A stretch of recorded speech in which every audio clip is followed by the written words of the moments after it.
Is LeBron the biggest threat to Giannis right now for MVP? No, because the MVP award, stupidly, is only for the regular season, which is ridiculous. In a league where more than half the teams make the playoffs, there's no such thing as an MVP that doesn't come from a playoff team, so why not wait till the end? And if you did, maybe you could argue LeBron, but regular season?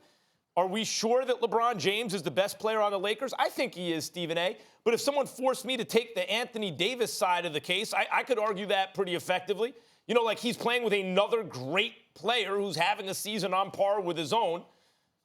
No, I mean, Giannis is clearly the MVP right now. But if you just want to talk about regular season, you ready for this, Stephen A? I got a name that'll surprise you. James Harden. I would argue Harden because the playoff stuff's not going to be answered for several more months, right? And we'll see if he can. But right now, this man is averaging almost 40 points a game on the season. In my lifetime, the highest ever was 37 by Michael Jordan. It was a different era then. I mean, it was more impressive then than 38 and change, almost 39 of points a game that Harden's giving you now. But still, like the season ended today, the highest single season scoring average in my lifetime. And he's doing it with 6 assists or 6 rebounds and 5 assists, whatever, you know, like a bunch of rebounds and assists. And here's the crazy thing.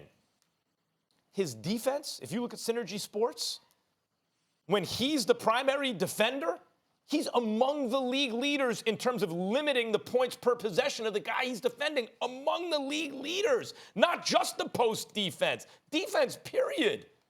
Like, you got to give it to him. And then finally, is he doing it for a winning cause, right? Like a guy who puts up those kind of numbers, you know, okay, fine, it's a high-usage player on a bad team. No, they're winning twice as much as they're losing.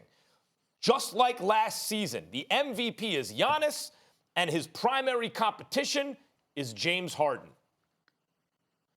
I'm going to say his primary competition is LeBron James, and that you're wrong about that. But I'm not taking anything away from James Harden. I think James Harden is spectacular. I think that he is the prolific scorer in the game of basketball. But I'm just thinking about the elements that go in the league MVP. Not to say that it's mandatory, because we saw Russell Westbrook win the league MVP honor, averaging a triple-double, even though they weren't the best team in the Western Conference. We saw James Harden win a league MVP award, even though they weren't the best team in basketball. That was both years. It was Golden State.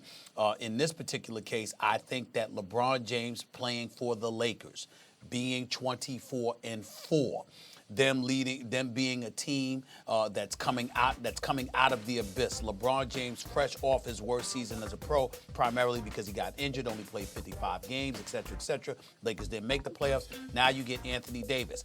It's not just that LeBron is scoring nearly 26 a game. He's leading the league in assists.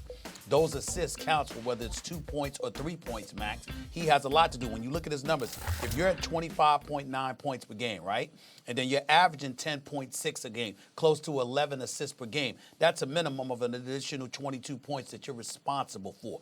That is what LeBron James brings to the table, and the Lakers being ultra successful. I would tell you that that's the greatest threat to Giannis, but I also tell you what's a great threat to Giannis as well.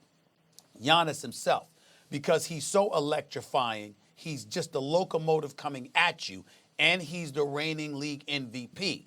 But he fell to Kawhi last year.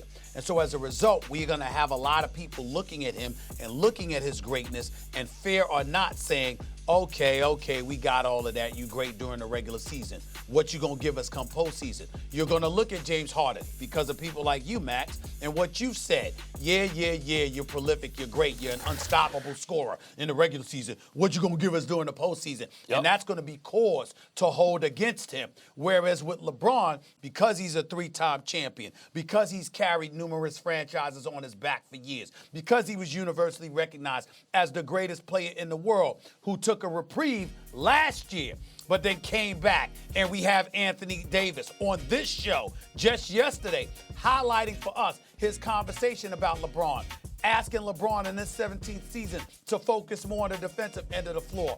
Also being told by LeBron James, I have my load management this offseason when I missed the playoffs for the first time in more than a decade.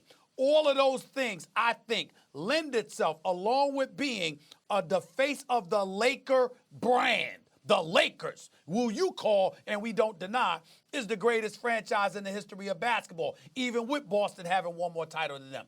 The reality is all of those elements, I think contributes to LeBron ultimately hoisting that trophy as look, league MVP once this regular season You're is over. constructing the argument why he actually, in terms of the odds, maybe he should be the second favorite after Giannis because of the narrative you just constructed. And we know he's going to get it ahead of Giannis. Or even number one, because we know how. Look, Carmelo Anthony's had this great resurgence recently, and I'm happy for him, and whatever. But he wasn't the offensive player of the week in the Western Conference, but they gave it to him because it was a thanks for the memories, wow, what a comeback kind of thing. So maybe LeBron gets that. Doncic.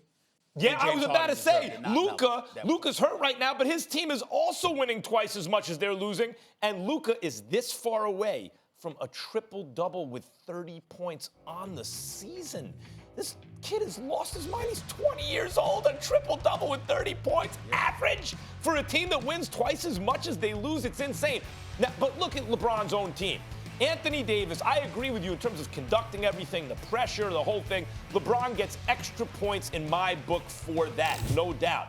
Fact of the matter is, AD has a higher PER. It's primarily an offensive efficiency stat, but it counts in your assists and everything. Some of those assists are on triples and everything. AD has a higher PER, and he's a better, more game-altering defender than LeBron. So if he's better on the offensive end, or at least more efficient, and he's the better defender, he has a hell of a case for best player on the team. I agree with you for the reasons you outlined that it's LeBron, but we've seen in the past when there's another guy on an MVP caliber player's team who's just as good as him that a lot of times takes votes away. Whereas a guy like Giannis is running unopposed, obviously. There's no one else on his team you would consider for MVP. Same thing with Harden, same thing with Luka. Well, you could say that, but I'm telling you, the fact that it's the Laker brand, I think, offsets the fact that you have two league MVP candidates on the same team. Thanks for watching ESPN on YouTube. For more sports highlights and analysis, be sure to download the ESPN app. And for live streaming sports and premium content, subscribe to ESPN+.